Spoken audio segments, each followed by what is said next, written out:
Благодарам, председателе. Јас ќе го искористам моето право денес да поставам 3 прашања на министерката за образование и наука, госпоѓа Весна Јаневска. Министерке, навистина се радувам што сега сте во салата, бидејќи ќе можеме да дебатираме овде денес во однос на прашањата кои што сакам да ви ги поставам и едно нешто добро од пузата што ја направивме, ја имаме министерката во сала. Неодамна ја објавивте нацрт концепцијата за реформите на гимназиското образование и навидум ги повикавте сите заинтересирани страни да учествуваат во јавната дискусија со опишување коментари на официјалната страна на БРО. Несомнено е дека реформи во гимназиското образование се потребни и тука никој ништо не сме да спори во однос на тоа. Навистина требаат реформи. Но прашањето е како тие реформи се подготвуваат и како тие реформи се реализираат. Сериозни реформи бараат исклучително сериозен пристап, особено ако тие реформи се однесуваат на образованието. И знаете зошто, верувам дека знаете како професор, дека кога креирате образовен систем, всушност ја креирате иднината и на секој поединец, но и иднината на државата. Во ова предложена концепција, наставните предмети, како што се предметите филозофија и социологија, стануваат изборни предмети, иако досега беа задолжителни, а наставните предмети етика, логика, педагогија и уште некои целосно ги укинувате. Ве прашувам зошто за ова не организирате јавна дебата. Зарем јавна дебата сметате дека е само поставување на коментари на страницата на БРО? Како помисливте дека ќе правите сериозни реформи без јавна дебата? Носевте системски закони за образованието, одбивте јавна дебата. Сега правите реформи во гимназиското образование, нема јавна дебата. Токму поради тоа имате сега многу реакции. Професорите по филозофија од гимназиите, Институтот по филозофија при Филозофскиот факултет, а на нив со реакции се приклучија Институтот за социологија и родови студии.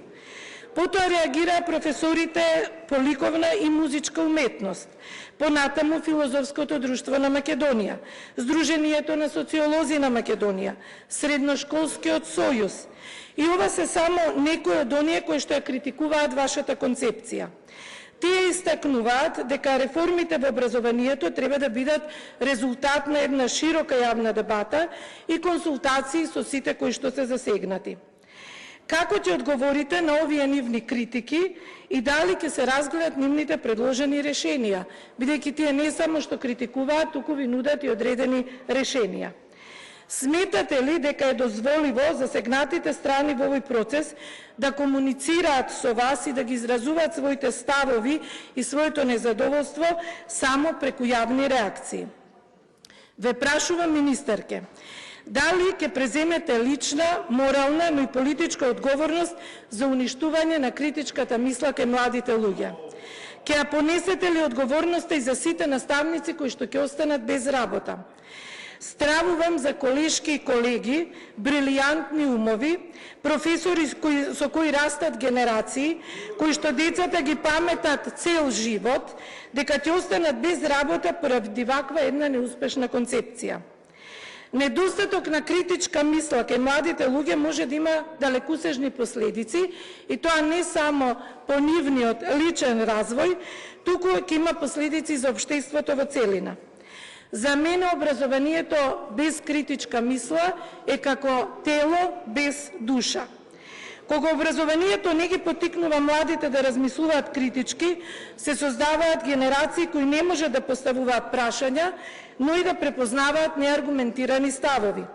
А со тоа не можат да ја разграничат вистината од заблудата, кои што заблуди нели се почесто им се наметнуваат и во секојдневното живење.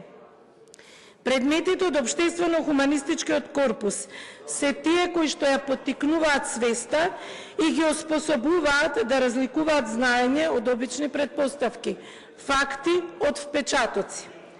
Наставниците од гимназиите со право ви ги поставуваат следните прашања. Како ќе мислат учениците ако не ги знаат законите на логиката? Како ќе бидат доблесни ако не ги знаат начелата на етиката? А знаете, етиката се занимава единствено таа со проучување на доброто и на злото. Етиката е она чиј што проблем на изучување е среќата и несреќата, страдањето и радоста. Зарем во време кога булингот е во пораст, кога се погласно се зборува за тоа, вие решавате да исклучите етиката од образовниот процес. Од тука ве прашувам, како министерка за образование и наука, можете ли да ги предвидите последиците што ќе се случат и со напредокот во науката, но и со општествениот напредок, ако се укине критичкото размислување во образованието? Дали сакате да укинете главната цел на образованието, а тоа е дека образованието треба да ги поттикне младите луѓе да мислат, да создаваат, да истражуваат, а не само да восприемаат готови, а понекогаш и наметнати идеи.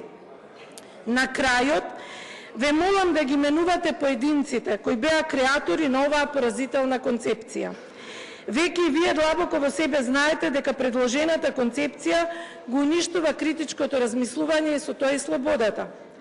Како што вели Гете, критичкото размислување е основа на слободата. Затоа ве прашувам и ве молам да ми дадете одговор.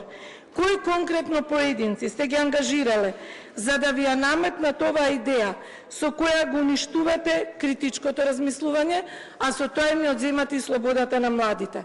Јавноста има право тоа да го знае.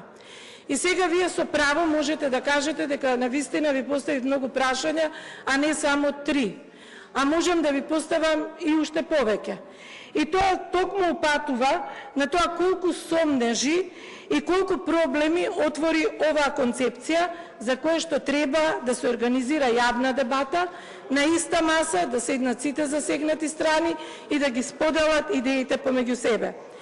Никако не може за јавна дебата да третираме дека е пишување онлайн забелешки. На крај, сепак извам 3 прашања на кои што сакам да ми дадете одговор. Министер, не ви се обраќам вас, односно извинете, вие како член од влада, разговарам со министерката и ќе ве молам да ме почитувате. Министер, ќе ви поставувам 3 прашања.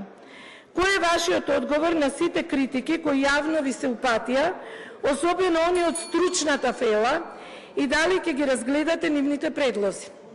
Второто прашање, дали ќе преземете лична, морална, но и политичка одговорност за уништување на критичката мисла кај младите? И третото прашање, за крај, и ве замолувам да ми го одговорите, кои се поединците кои биле креатори на оваа поразителна концепција? Ви благодарам.